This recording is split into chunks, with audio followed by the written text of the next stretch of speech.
This is Matt for Into Boxing. I'm delighted to be joined by super welterweight Jordan Reynolds. Jordan, how's things? All good, mate. Thanks for having me on. Yeah, Legend. anytime, pal.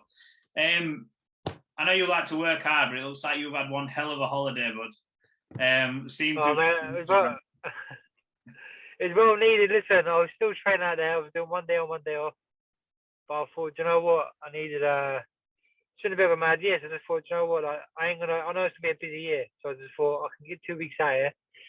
And mate, I was having tear ups with Mexicans. I was chilling out with like hippies and bloody licking poisonous frogs, man. I'd done it all out there, mate. It's all mad. Whereabouts were you? Were you in Mexico? Yeah, Mexico. But we didn't even book no hotels. We just thought we got off the plane and then we just went like island hopping and we just went around Mexico really. Yeah. People were saying, "Oh, it's dangerous now," but it was sound, mate. They're lovely people. Yeah, it was sound, mate. We were just roaming around, wandering around. It looked good. It looked good from the pictures you put up, anyway. You've been announced for this huge card in February coming up. Daniel Jacobs, John Ryder undercard. You must be absolutely buzzing with that. We know you've started your professional career not too long ago, and now you're on a huge card like that. You must be excited. Big opportunity for me, and like very grateful. You know, MTK always delivered. My manager, and so you know, I've always put something out. They've told me they've never failed to deliver. Yes is yes, no is no with them. So I can't thank them enough. But yeah, this is it's all in my hands now, mate. I just got to deliver. I've got to do the job. Come the 12th. Got an army going down there. Tough opponent. Just got suck all in. I can't. Just got to rise to the occasion. It's not. I don't really feel pressure. It's just got to go do my thing, man. Do you know what I mean? Just enjoy it. I just got to enjoy it all because these opportunities don't come around often, and like, yeah, mate, this is what it's all about for me. Do you think you'll enjoy the pressure and sort of rise to the occasion? Like you see it a lot with fighters. The more the more atmosphere, the more pressure, the more limelight that's on them. Sometimes, tougher opponent, the better they perform. Do you think you'll be one of them kind of fighters? Yeah, 100%. I'm a showman, man. I love to entertain, especially for the people who back me and whatnot. So you rise to the occasion. You can't not. Do you know what I mean? Like it's such a you just can't not. It's either in you or it's not. Like you said, do you know what I mean? I'm all about that. I love it. I love it all.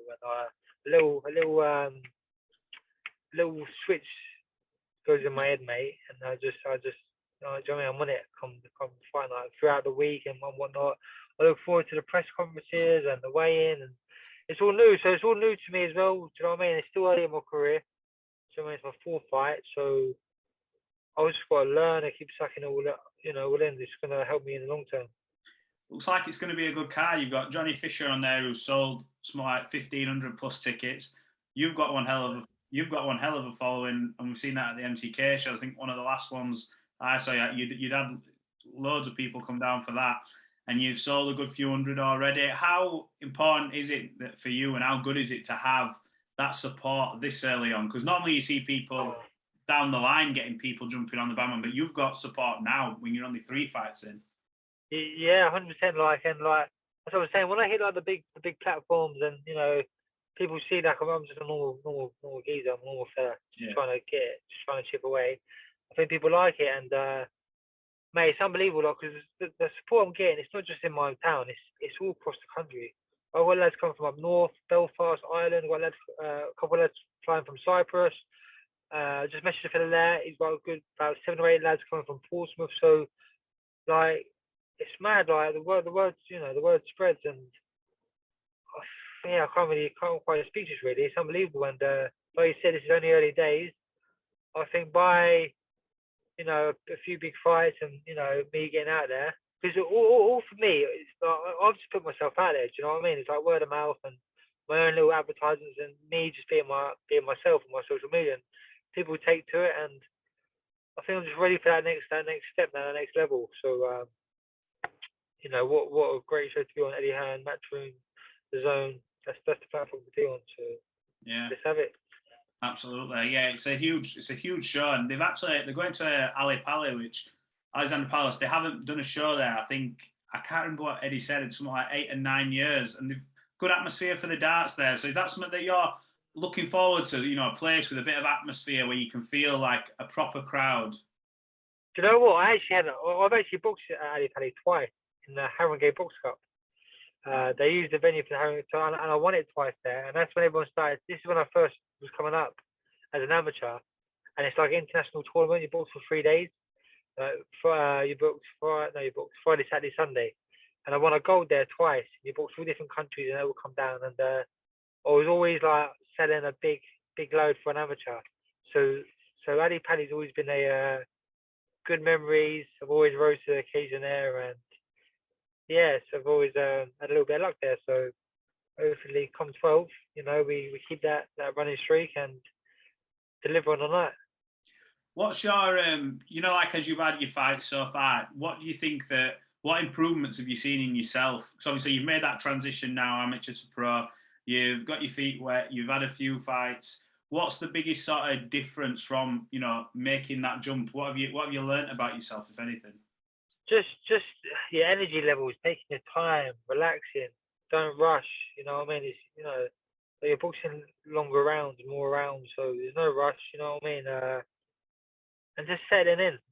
Like I've still got a lot to learn. Do you know what I mean? Don't get me wrong, but it's starting to come in nicely now. I'm doing the rounds more easier, in sparring and whatnot. You learn so much by camp, from camp to camp, and obviously the fights as well. But it's mainly in the gym. You're like, all right, yes, like when I first come over and turned pro and I was doing 6, 8, or 8 rounds. I was an amateur, man. I was gassed, mate. By I would smash them in the first 3 rounds. Then 4, 5, 6, 7, 8, I would struggle. Like I would just be like gassed because it's more of a marathon. Do you know what I mean? It's just taking your time, chipping away. It's like chess. You're setting your shots up, you're setting your traps up. So yeah, I've learned. You know what? It's only been like a year really where I've been pro, and I feel like I've adjusted. I've learned little things, even in like your nutrition, your weight making. It's all different. It's literally the complete opposite to the amateurs. It really is. How do you find making weight? We see a lot of athletes as well who have nutritionists, and sports science plays a big part these days. And how do you find making weight? Do you feel when you hit the scales at that super welterweight limit that you're fit and strong, or do you think you may move up through your career? I'll definitely move up in my career, but now I can make it. I'm making it like by cutting, by nutrition, not no water loading or anything like that. So as long as I'm healthy at the weight, it's fine. And that's another thing you learn, because like before I was coming into camp at 83 kilos, or 84 kilos, starting camp, then getting down to 71, and like I was struggling a little bit, but now like I've come from Mexico and I've come started camp at 77 kilos, so I'm only a few kilos out, and it's just that little bit of discipline and knowing. Do you know what I mean? It's like anything, but right now at the moment, it's sound. I've got a nutritionist on board, and if I'm struggling, I just adapt, and it's all good, mate. You know what I mean? I'm drinking 4 or 5 liters a day. I'm sound at the moment. Do you know what I mean? But when my whole amateur career was at middleweight, so I can mix at middleweight, no problem. But just for business sense and opportunity wise and things like that, why not play with 2 weights instead of 1? Yeah, 100%. You're opening yourself up for more options as well if there's bigger fights further down the line also. Maybe even 3 weights, go to super middleweight, you never know. But I just thought, just why not, eh? Why not? 100%. Now, I know you'll be wanting to kick on and sort of make them leaps up in levels of opponents quite quickly. Just get that from you. How quickly would you like to be challenging for titles and, moving up them ranks? Yeah, listen, I want a title by the end of the year. Simple as that. I would like to get this fight. This would be a good test for me.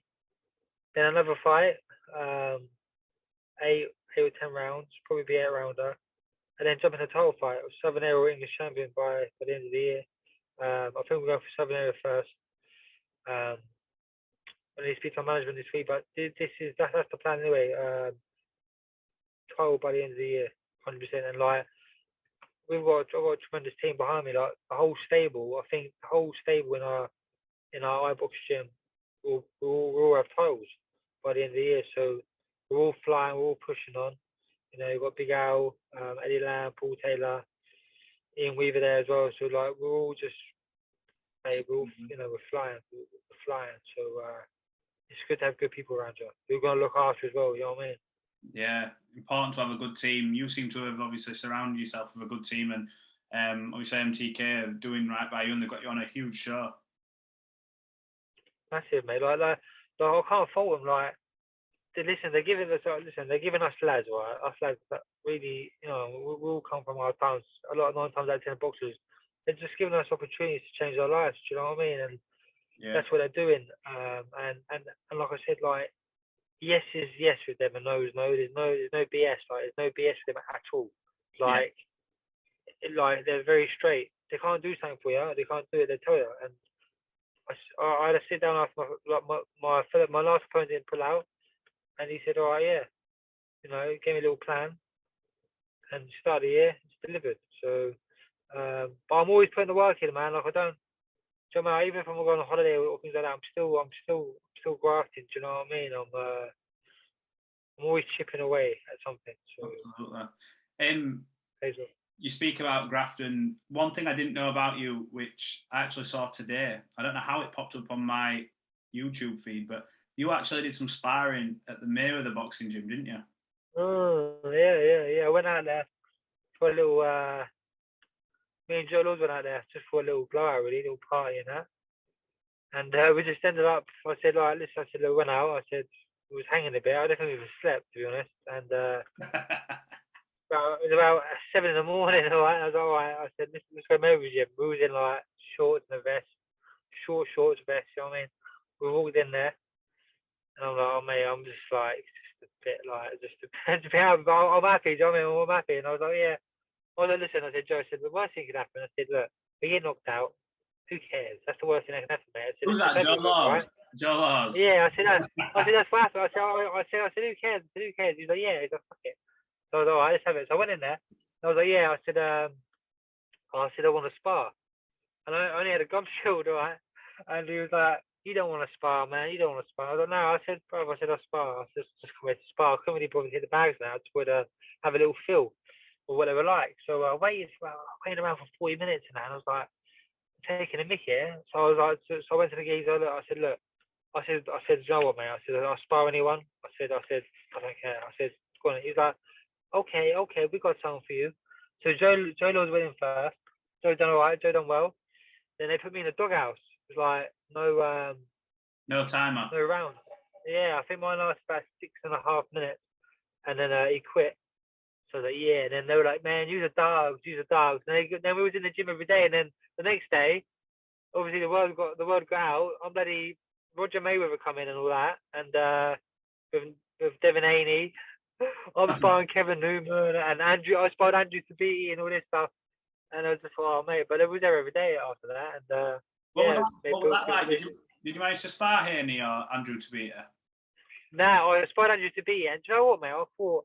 I actually thought, like, what, like, they're just a bit more hyped. They're so hyped over there, like he's good, he's strong, but he weren't.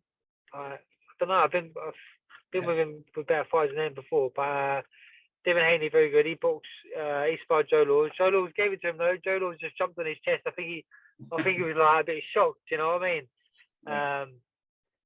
But yeah, that was great. It was great. It was a good crack, man. It was a good crack. Just running around Vegas like lunatics. Yeah, it's an amazing place. It's an amazing place. Well, we're going to be at your fight anyway next month, so it should be a class event. I've never been to Ali Pali before, and it's a place I'm looking forward to. It looks to be a good card already. I'm sure other things will come out about it. So look forward to seeing you there, and we can catch up in person and be all good. So 100%, yeah, 100%, mate. That's it now, mate. Do you know what I mean? This is where it starts. So we build on from here. 100%. Well, Jordan, thanks for talking to Into Boxing. Follow your career as we always have done, and we'll catch up on fight week. 100%. Thanks, man. Thanks for having me. Legend.